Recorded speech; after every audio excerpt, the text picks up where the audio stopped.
Let me be the first and probably last to wish you a very happy Financial Independence Awareness Day today. I don't know who comes up with this stuff, but there you have it. Are you aware of what financial independence is? If so, we are kindred spirits. If not, we might still be kindred spirits, but let me shed a little bit of awareness in your direction. Financial independence is quite simply when your assets generate enough passive income that you can live for the rest of your life off of it and never have to work again.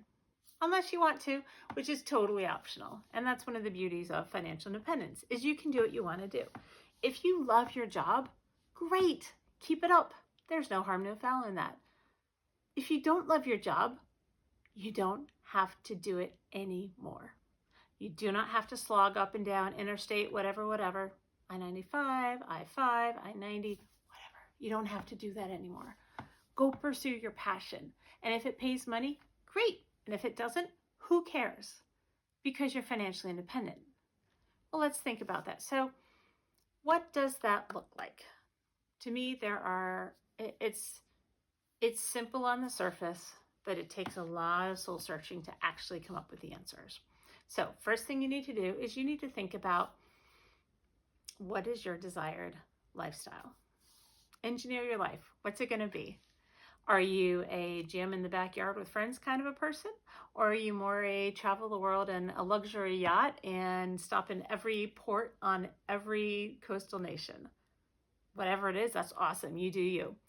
Whatever it is also comes with a price tag that varies wildly. So think about, what is that lifestyle that would just be the end all be all for you? And who else is on that ride with you? Are you going to have to support anyone?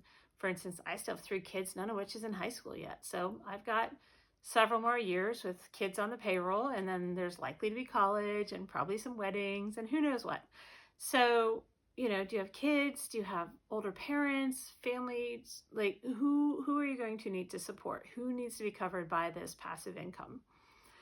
Well, think about, once you take all that stuff, and by the way, if you are going to maybe leave your corporate job, do you have health care? Are you already on Medicare? Or do you have some other source of that?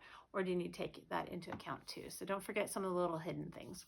But anyway, once you figure out what that desired lifestyle is, put a price tag on it.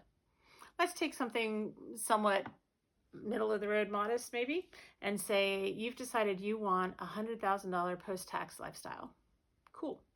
Well, that means you're going to need roughly, and that's post-tax by the way, that means you're probably going to need somewhere between $2.5 to $3.5 million of assets. And that totally depends on what your taxation situation is.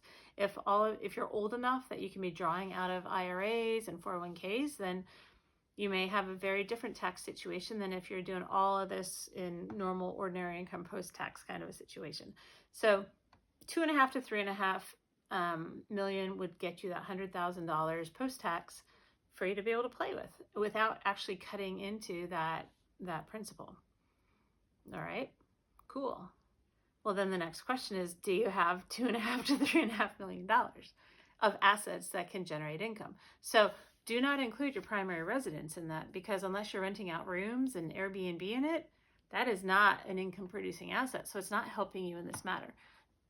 Having said that, if you decide you're going to sell your McMansion and go get a tiny house, then all of a sudden that money does become a very different player in this whole scene. So do not include your primary residence, whatever it may be. If you sell your primary residence, it is no longer your primary residence, in which case then you can include whatever money you don't need for your new primary residence, if you followed that. Point being, your house is not generating you income most of the time. Anyway, if you do not have that $2.5 to $3.5 million, then the question is, what will it take for you to get there?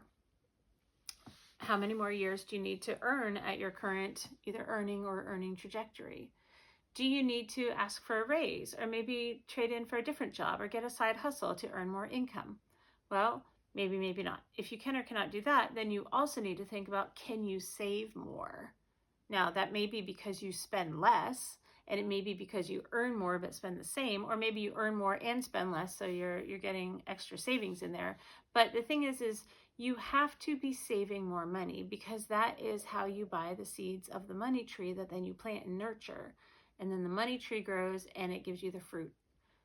If you eat all the seeds, you won't have any money trees. So you must be saving and investing earlier on, and that's going to help you get to your asset target, whatever that target might be. So it's all very simple. You just have to have enough assets to produce the income that you want. And if you don't have the assets, then just go earn more and save more and spend less. Sounds easy, right? But the point is it is very doable. If this is important to you, to be able to not work, or to work at things that you care about that may or may not produce the income that you're accustomed to, then that's how you do it. It's that simple. And now you are aware of financial independence if you are not already. And again, a very, very happy Financial Independence Awareness Day to you. Have a good one.